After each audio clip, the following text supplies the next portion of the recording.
Being smart can mean many different things. However, I believe everyone would agree that it fundamentally involves being knowledgeable about something, having the ability to apply your knowledge and effectively communicate it to others. Without developing these skills, you won't get anywhere on the smart chart. So, blaming your genetics for everything is not a smart idea.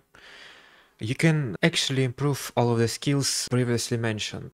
Intelligence is the most dominant stat in the current patch. As a PhD in brain maxing, I assure you that I am competent in this topic. In our society, individuals who are smarter have easier time getting status. By status, I mean everything. Playing sports, doing science, or talking to other people. Bonus points if your smarts can pay the bills. Going to college wasn't the smartest idea. However, intelligence by proxy doesn't give a shit. As well as being smart is not about knowing, it's about doing or making someone do it for you. It helps you to get an understanding on how to get an apple, but you also have to interact with a real world. Let's imagine you're passionate about something except watching TikToks all day and thinking about numerous ways to unalive yourself. Yeah, actually let's stick with the unalive thing. The most important aspect that stops people from perceiving you as a smart individual is your ability to put your thoughts from here. If you excel in a subject you're passionate about, the person will definitely be impressed by your self-loathing and hatred towards the misery named life. So, learning how to communicate with other people makes you generally smart. This is the best way to end max for real, no cap, because it's universally useful anywhere. But before you start communicating, you should have a thought. Actually, before doing anything. The clearer your thoughts are, the smarter you are. The best tool in organizing and articulating your thoughts is writing. Writing shapes the way you think.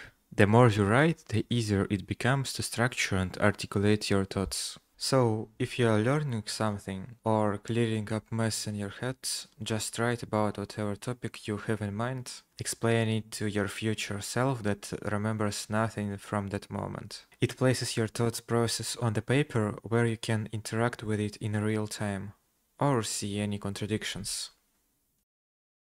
You don't need a PhD to be knowledgeable about something.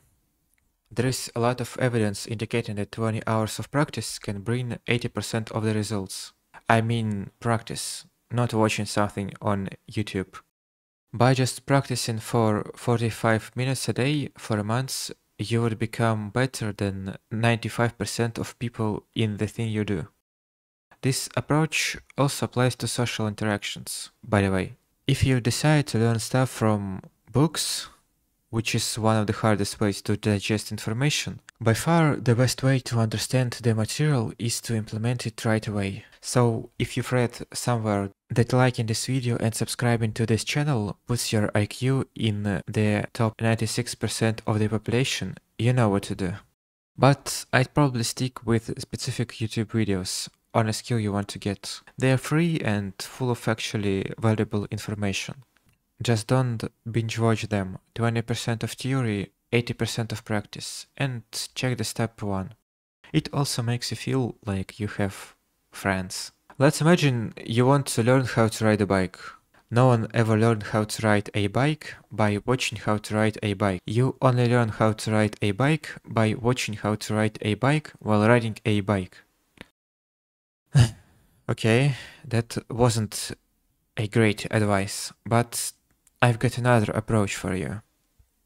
Imaginary practice. So the idea here is to watch an expert do something and predict what they are going to do in the next step. So you constantly pause a video trying to predict what the next step is going to be. It works almost everywhere. If you want to be better at chess, for example, just find words of GM and try to predict what they are going to do in the next move. When you're incorrect, you take time to think about why they did something differently. It's easier with algorithmic tasks like coding, chess, video games, or physical labor, but it's also really effective in creative stuff.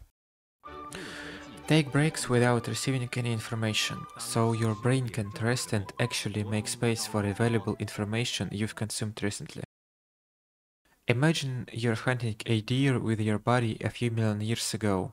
You miss your shot, but your body hits the deer. You then have a few hours to process the information from this event while carrying the deer back. Today we hop from one piece of valuable concentrated information to another, which ironically diminishes its value to our brain, so we end up consuming more but learning less. So learn how to talk to people, know some general stuff about something, move conversations in the fields you are interested and confident in, and don't be a dick about it. And yeah, also eat blueberry, blueberry, blue, блять, blueberries.